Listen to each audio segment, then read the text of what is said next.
Work was work.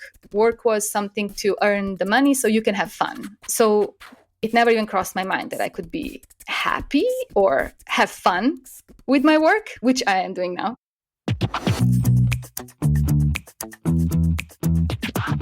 This is the Happen to Your Career podcast with Scott Anthony Barlow.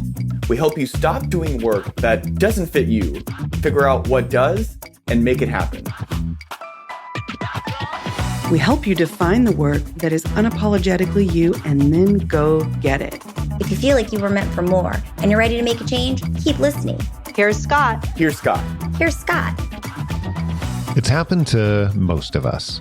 You're cruising along in your career, doing what you think you should be doing because it's what everyone always told you was right.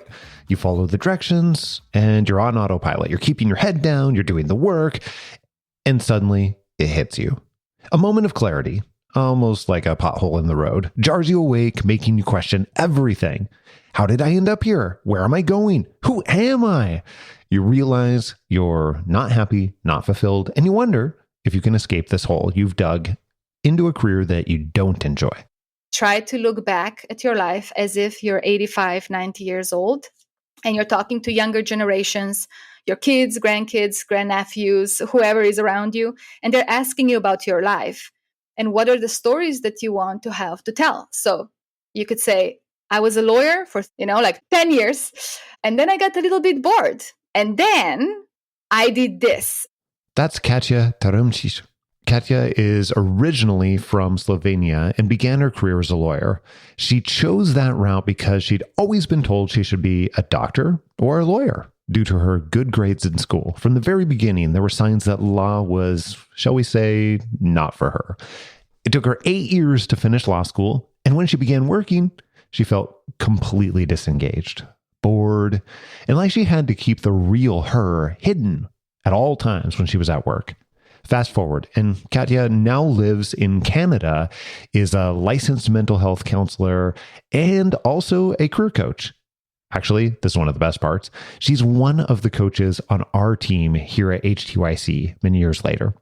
In this discussion, she talks about how she stopped living on autopilot and looking to others to tell her what her next steps should be, and finally looked internally and asked, what is it that she really wanted? And now she gets to live that every day. And more importantly, on our team, be able to help others do the exact same thing. Pretty cool, right? Hey, one more thing before we jump into the discussion with Katja. You're not actually going to hear from me today. Samantha, who's on our team, who usually works behind the scenes on the podcast and all things content, is who got to talk to Katja about her journey. And so I'm going to let them take it from here. Here's Katja talking about her background. So I come all the way from Eastern Europe, or we like to call ourselves Central Europe, Slovenia. So that's a former Republic of Yugoslavia. We're next to Italy, for everybody who doesn't know, because usually people confuse us with Slovakia, which is not the case.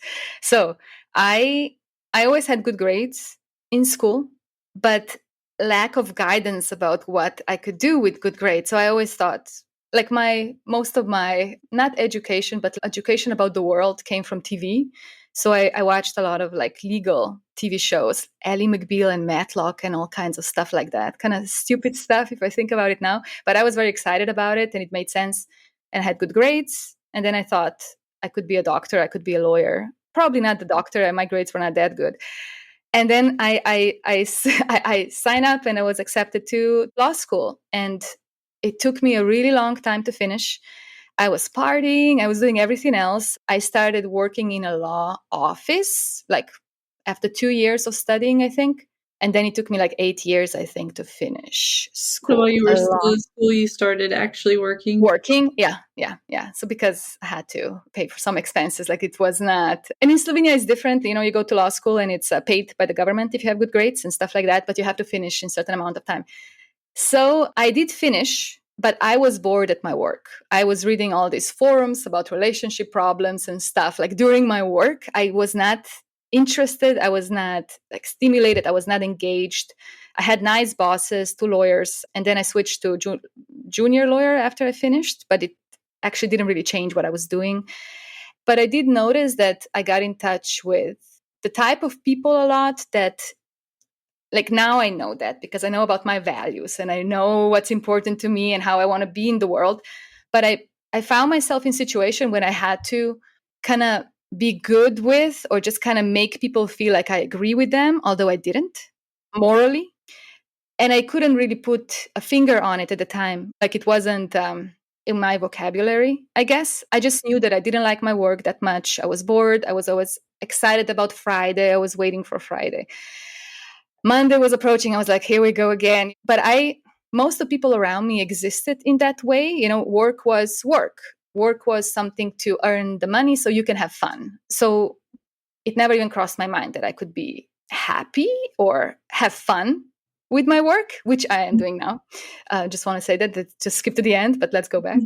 And by the circumstances at the time, I had a partner and we moved to US. He got a job at a big university and I went with him and it was like an adventure, a next step in our relationship. So we moved to New York State, to Ithaca. And first, I just started volunteering and that's something that I always recommend my clients when they're changing location or maybe they're not able to work yet. I wasn't because I was waiting for my work permit. So I started volunteering at SPCA. I was walking dogs and I was helping with adoptions of cats, and I loved that. And then they hired me based on immediately when I got my work permit, they had a position for me, animal care technician, which is not where I stayed. Did that surprise you? Were you looking to work there, or had you been thinking the whole time you were waiting on your visa, like, okay, when I get this, I'm going to look into legal? I was still thinking about law at the time. I thought I'll have to find a way to transition to North American systems and do law there. But because I had nothing going on, I was just trying to get out of the house. The process took quite a lot of time. I would say 4 or 5 months after I came, I only got the work permit. But it was important just to be engaged with the community because otherwise I would just be like rotting away, like in that basement suite we had, like no people, I didn't know anybody. And just now I understand better also, proximity of animals, how good that is for your nervous system as well, because I was in a survival mode. I didn't know at the time, but when you're moving across continents like that without any real support from family or not knowing people, it's a big, giant restart you create. It's like a computer restart from the beginning. You have to build everything and how you act in the world and when you get your groceries and where, like everything is new. So those animals, yeah, that was fun. I did not look for that job. It just popped up and I got my work permit and I said, oh, I'm going to apply for this. And they hired me. But then the same month, I got another position at the university where my partner worked. And it was student services coordinating and admissions. And I did both jobs for a while because when you have none for a while and then you have options, then you just take on. And that's one of my problems. I had to learn the hard way later that I take on a lot of things because I'm excited about opportunities. I had to quit the SPCA job and just focus on the student services one. At Cornell University, I stayed there for 3 years and I had absolute blast. It was amazing. It was such a fun environment to work at. There was this one coworker, I don't know if I can drop names, but her name was Jennifer. And she taught me how you can just be personable and you can be yourself and you can just really inquire and try to be helpful, like to the students, and how they appreciate that and how they open up and you build these wonderful connections. And me being an immigrant myself, but kind of a couple steps ahead of them, and they were coming, and I had to help them. It really put me in this mama goose situation when I knew what they're supposed to do and where to go, and I was just helping. And I really found so much fulfillment in helping, but also in a way like Jennifer, like she had so much sense of humor, and I have that too, but I didn't know you can bring that to your work as much as she did. She would prank everybody, and then I started doing that too. And it was really fun environment. So like little light bulbs would be going on for me, like, you can have fun like this. But then I had to move again. After 3 years, we moved to Canada. So you started realizing, oh, look, I can be myself at work and now I'm enjoying it. What did that tell you about when you were working in legal? I think I just didn't know. I didn't know enough about life about myself. Like I didn't know myself very well. I thought I have to find information on how to be from the environment I was in. I thought these are the ways I'm supposed to be existing in a professional world. Mm. So like I could say nobody taught me. No, it's just I didn't make those connections with my brain cells yet. Like those connections were not made. And I was strictly looking outside to understand how I'm supposed to be. And that it's impossible to be genuine in that way. Like when you're not listening to anything that's happening inside of you and act accordingly. But so I think that was my problem at the time, and very low confidence because, an imposter syndrome that basically with me, like it lasted when I moved abroad. It was a big hit of imposter syndrome again. But before in Slovenia, I think just always feeling that I shouldn't ask too many questions, or I shouldn't put myself out there and put myself on the map and be noticed by people, because then they might ask me questions and I will be found as a fraud I was. Mm. This is all like things that these concepts, they're clear to me now. Like I studied counseling recently. So I understand things. Sure. I did not understand them back there. So I did the best. I was doing the best that I could, but I see this a lot with my clients, how like existing in a way that you think you're supposed to exist, but not tapping into, but what are you good at and what do you like to do and what do you do not want to do, and actually communicating that in appropriate ways, standing up for yourself, be assertive, and just kind of creating situation and environment that works for you because you're individual and you are unique. Right. If that makes sense. So you just mentioned that you studied counseling. So how did you go from working at the university and then a move to counseling? So I moved to Vancouver, Canada, and first, because I had this new experience in post-secondary institution, I said, okay, I guess I'm destined to work in post-secondary institutions. That was my lead, right, for what comes next.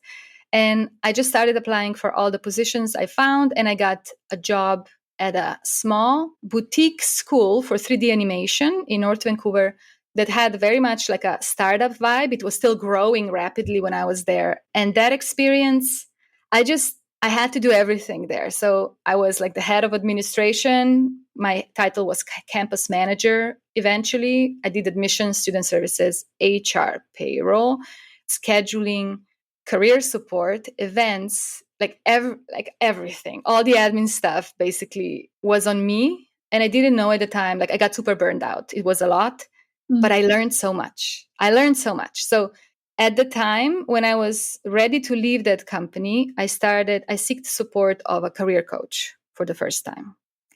And she was wonderful. Like for the first time, I started to kind of challenge the way I existed or the way how I was thinking, because I always thought that that's firm, that's not to be changed. Mm-hmm. Is it like, did you believe that that's how everyone thought? Oh yeah. This is universal way of existing, right? Like I wasn't even challenging it. I wasn't even thinking that it might be different. It was just a fact. Mm-hmm. This is just, and this is how people get judgmental of other people, because other people are not acting according to how we think they're supposed to be acting. And we think, like I thought for the longest time, that we all have the same sets of rules provided to us somehow, like we are all on the same page, and some people decide not to follow the rules.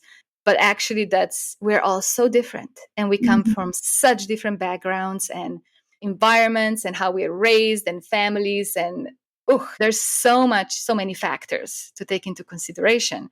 So yeah, I started when I realized that the most of the hard work that can be done on me. That opened things up for me, because I was like, okay, I'm going to challenge everything. I'm going to rethink the ways I do things. And that's a very uncomfortable way to exist, because what you are able to fall back on, like those constants that you have, suddenly you're kind of taking them away. Mm-hmm. But for me, it was very liberating. I felt like I've been waiting for that my whole life. I'm so dramatic, but in a way, like it just opened things up. What seemed very like walls closing in, I remember when I went to that career coach, my thought was, is that all that is out there for me? I'm just going to be I was a campus manager and I did a lot of things that were very rewarding, but I still felt that I'll be always doing. And in my mind, it was just admin work. And I'm not trying to diss admin work for, we are all different and we all are meant for different things. But that was not it for me, what I was doing that. I felt that it was not enough. Something didn't make sense. I wanted something different.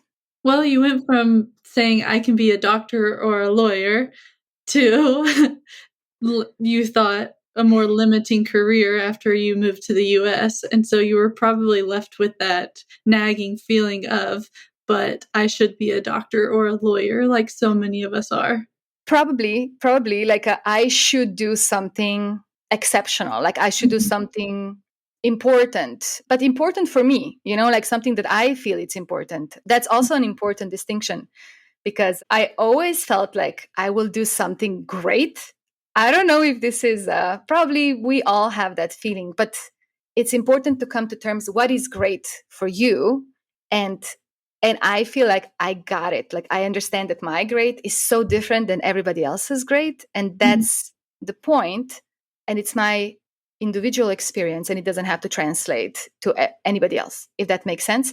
But for me, it was like when you go to a career coach, which maybe a lot of listeners already know or they're curious about, it's you have an opportunity to tap into everything you've done so far and kind of evaluate what were the parts that really worked for you. Like what were the parts of your jobs, of your responsibilities that made you feel alive inside, and you just kind of got lost in those tasks and you could do more.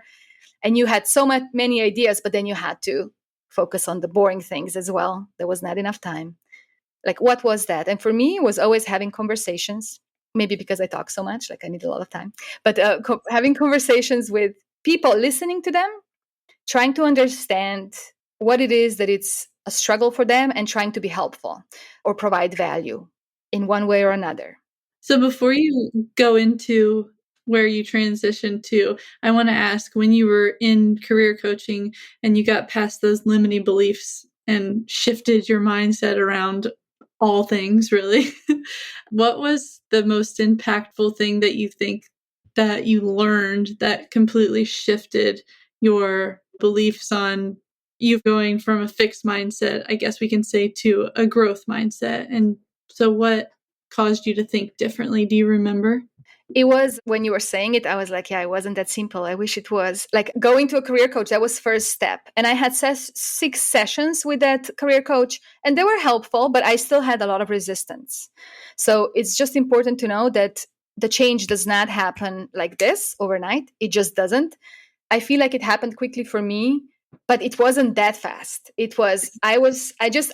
From the first career coach, I recognized situation I was in, that job, it wasn't healthy for me. I got really burned out. That was also a huge responsibility was on me, because I didn't know how to create boundaries. Like, what kind of patterns do I have? When you keep finding yourself in certain situations again and again and again, at one point, it's not about the environment anymore, but it's about you. So it's about what am I contributing to this? So for me, I was a big people pleaser. It was hard for me to say no. I kind of got value from being useful, being helpful, being always there to help out with whatever people would need on my own expense. And later on, I recognized that was also a way to distract myself from actually focusing on what I was supposed to focus on, which is my own personal growth. So sometimes everything is shinier, other people's struggles. I'm going to help everybody. So that was my state of mind when I went to that first career coach. And she kind of helped me with, I changed jobs. So from that startup vibe, I went into another post-secondary, partially government founded, very relaxed organization. And being there felt like vacation for me. So I changed a lot of jobs, which for career coaching is valuable because I kind of understand the different energies places have. But this one, at the same time, when I was at this new job, I got another coach. She wasn't a career coach. She was like a life coach. She saw that I could be a coach, so she mentored me for a year. And under her work, like with her, everything kind of changed for me. We met every 2 weeks. And she really, it's important that the coach knows how to challenge you in a kind way, but to show you those sides that you don't really want to look at. Again, kindly nudging you, like, what's that all about? And I received a lot of that. And I had a lot of defenses, but I chose to listen and give the benefit of the doubt. And I'm very glad I did, because I learned so much about myself and how I self-sabotage. And that time at that institution, that's BCIT here in Canada, I took all the professional development workshops they offered, like everything. They had leadership workshops, they had coaching workshops, they have crucial conversations, how to be assertive, how to minimize conflict. I took all of them because the work, I didn't find it very challenging. So I was just learning all the time. So it was a great place to do that. And those 2 years, I was just inhaling information about personal development, self-help, coaching. So yeah, so it didn't happen overnight. There was a lot of I was so hungry for it. I guess something appeared in front of me, and I was consuming it. Were you enjoying everything you were doing at that time?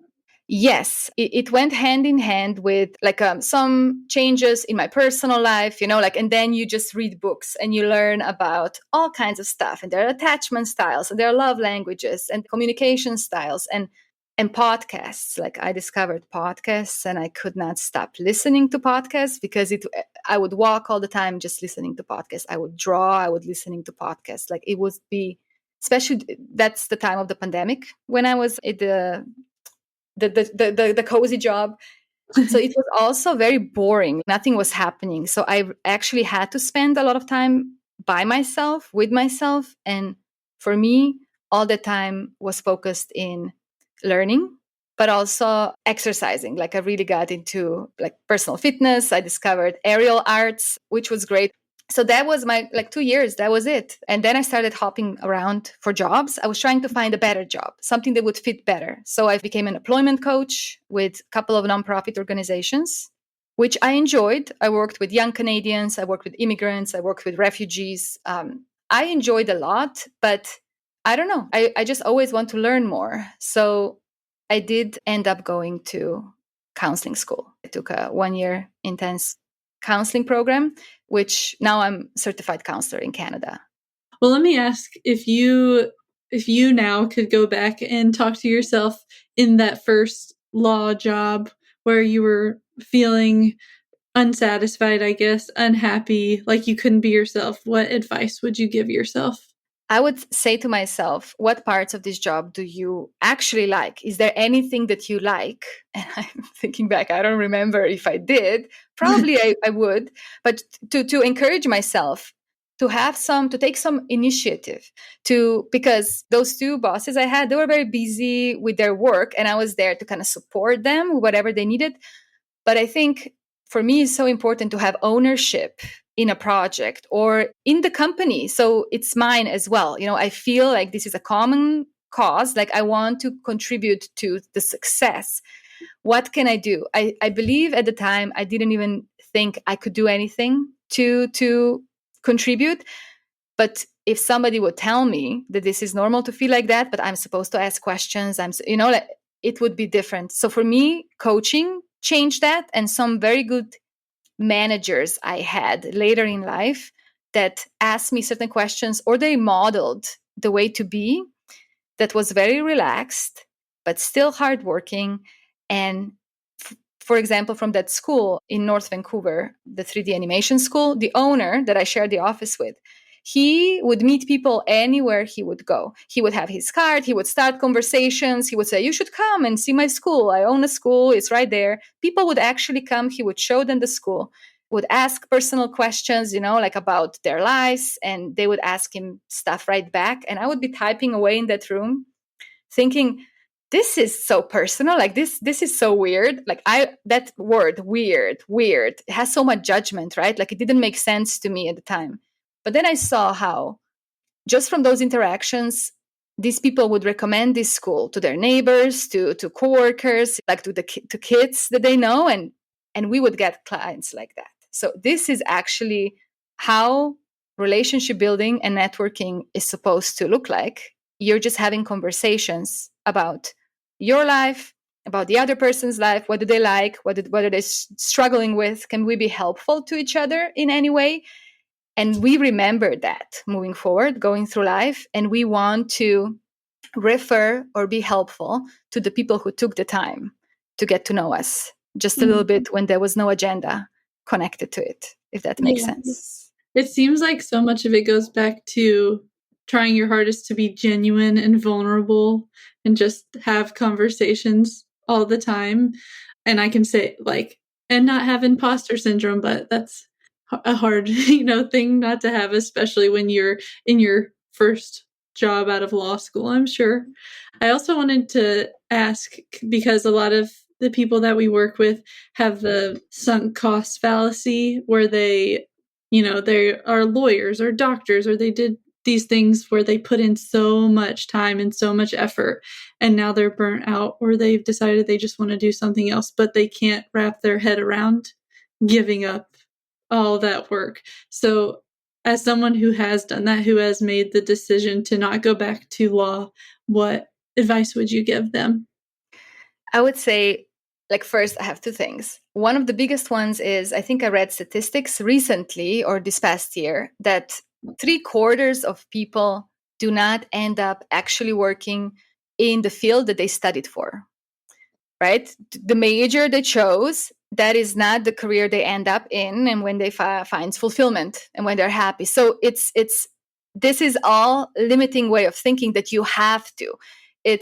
You've done what you've done, and it's a lot. You never start from scratch. It's impossible. Your life experiences, your work experiences, it amounts to something. You cannot just say it's zero now if you pivot. You worked with a lot of people. You have a lot of connections, professional connections, clients, people you work with, companies you worked for, co-workers you worked with.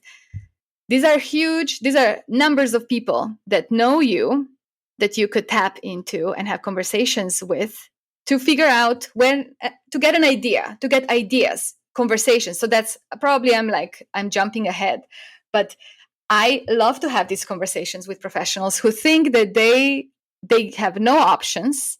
I have a client right now who is a teacher, very close to retirement, thinking that this is what they need to focus on. That's not true at all. And it's very empowering when you recognize that you're not supposed to know what you want to do right now, but just having conversations and exploring, eventually things start to make sense and you can connect those dots.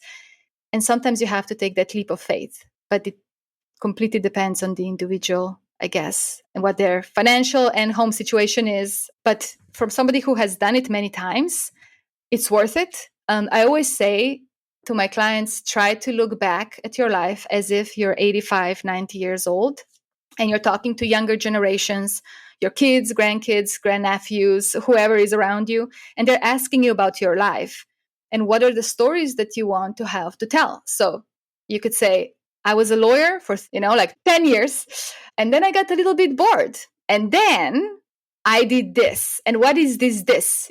We are creators of what chapter comes next, and we are the ones who usually stand in our way the most. To have that understanding, for me, I guess, like I said before, that was the most useful piece of knowledge, to understand that things are possible, but I'm the one blocking it with, I don't want to say negative thinking. Sometimes you have to think negatively, but yeah, with limiting beliefs, like limiting possibilities, saying this is not possible, this cannot happen to me. Why not? Why not? So now that you have settled into career coaching, or just coaching holistically, I guess, holistic coaching, talk about your feelings like when you're doing that work versus, I don't know, before, when you were feeling misaligned, or when you were at that job where you were burned out, or any comparison you want to make. I remember when I had my first coaching call, when I started coaching, I went for a walk afterwards and I had so much energy. Like, it's just when you find yourself doing what you're supposed to be doing. And I don't know if I'm going to be coaching for the rest of my life, but right now it feels like it's the right thing for me to do, for sure. You don't feel tired. Like, you feel energized. You feel excited for the clients and for the fact that you can be helpful in that way, because I know that it changes lives, and maybe that's a big thing to say, but I'm saying it because I felt it. I felt how, and sometimes it's just little changes that need to be made, like little shifts. It's so hard to see our own like blind spots, like that's why they're called blind spots, because it's and when somebody with compassion and empathy like points things out for you, it just opens everything, because a lot of us just feel stuck going in circles, like doing the same thing again and again. But to have opportunity for me to be able to shed light, because I see things that people who are in that circle don't see, and to be able to see it and communicate that and see how the client applies that knowledge moving forward and how it opens things up for them, for me that's just the biggest accomplishment I could wish for from my work. I would say it energizes me. I feel more alive now. Yeah, enthusiasm, excitement, energy. And before, I was self-medicating, like I was still drinking, I was just bored, I was binge watching TV all the time, like just all those signs that, when you just try to numb the voice that's saying this is not okay, this is all a pile, and you're trying to gaslight yourself that you're fine, that you're supposed to be happy because you have what you worked for so hard, you studied, the paycheck is good, what else do you want? But that's, it's gaslighting yourself, like not allowing yourself to actually listen that maybe there's something else out there for you. And we, as far as we know for sure, we only have this one life, and it's really a shame if we do not listen and we don't take a couple of little chances here and there, and we decide how big the chances are going to be, but just to mix it up a little bit and see if something else fits better. I say it's like wearing a different hat, like try this bigger hat and see how it feels. Maybe it's going to be terrible, and then you go back to the small red one and have some fun. Yeah, decisions aren't concrete. Like They're not. Change. I like that example. So what made you decide to actually get a counseling license?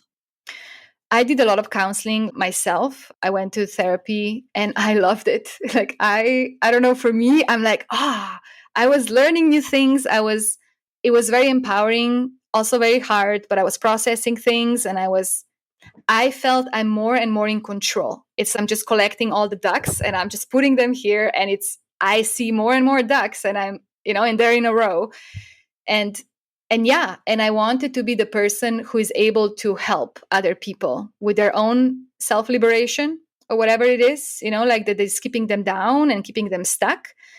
I do that as a career coach. I do that as a counselor. Like people come with different challenges. But yeah. Okay, so we've covered a lot.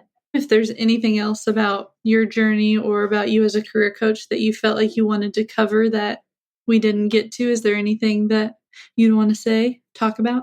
I want to just mention that this last year was kind of difficult for me, and I got reintroduced to the concept of survival mode, which I find with my clients a lot. So I want people to know that it's really hard sometimes to make like good and creative decisions about different future when they are stuck in a survival mode, which means when they are burnout, when they are working too much, when they have been moving, when they have been going through some health stuff, like whatever it is, like if your nervous system is all out of whack and you are, and a lot of times this is when people make decisions that they need a change, right?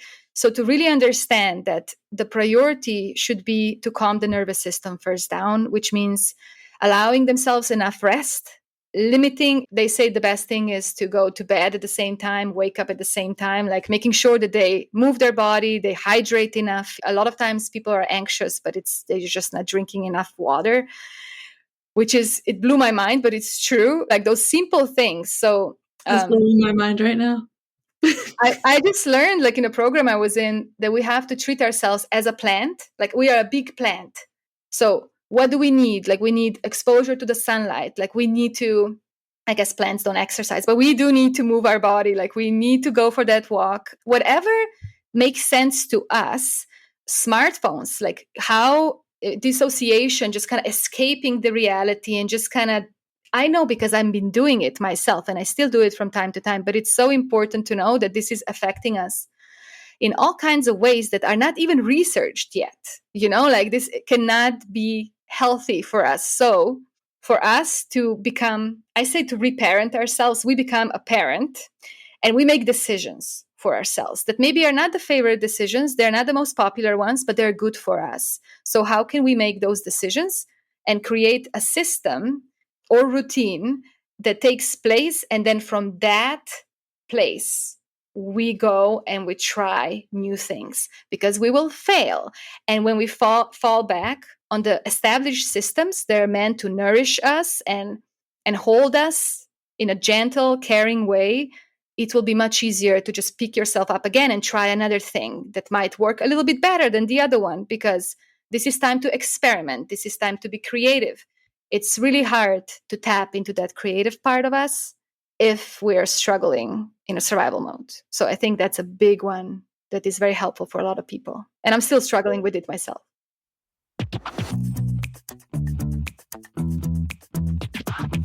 Most of the episodes you've heard on Happen to Your Career showcase stories of people that have taken the steps to identify and land careers that they are absolutely enamored with, that match their strengths and are really what they want in their lives. If that's something that you're ready to begin taking steps towards, that's awesome. And we want to figure out how we can help. So here's what I would suggest. Take the next 5 seconds to open up your email app and email me directly.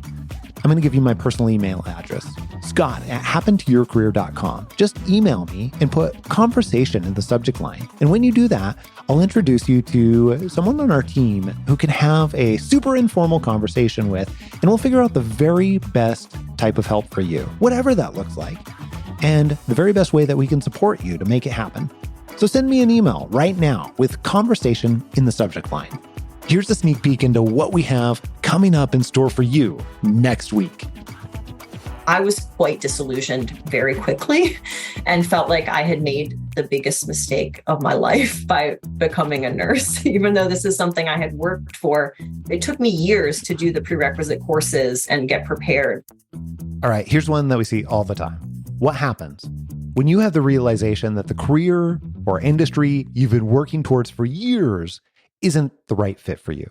Many people have this epiphany when they're well into their careers or after years of schooling, and some have it the first day they walk in the door and realize this is not at all what I was expecting. It can be a really hard pill to swallow because our identities are often closely tied to what we say we do for a living. So how do you untangle your identity from a career that you once felt passionate about in order to start working towards the right fit for you? All that and plenty more next week right here on Happen to Your Career. Make sure that you don't miss it. And if you haven't already, click subscribe on your podcast player so that you can download this podcast in your sleep and you get it automatically, even the bonus episodes, every single week, sometimes multiple times a week. Until next week, adios. I'm out.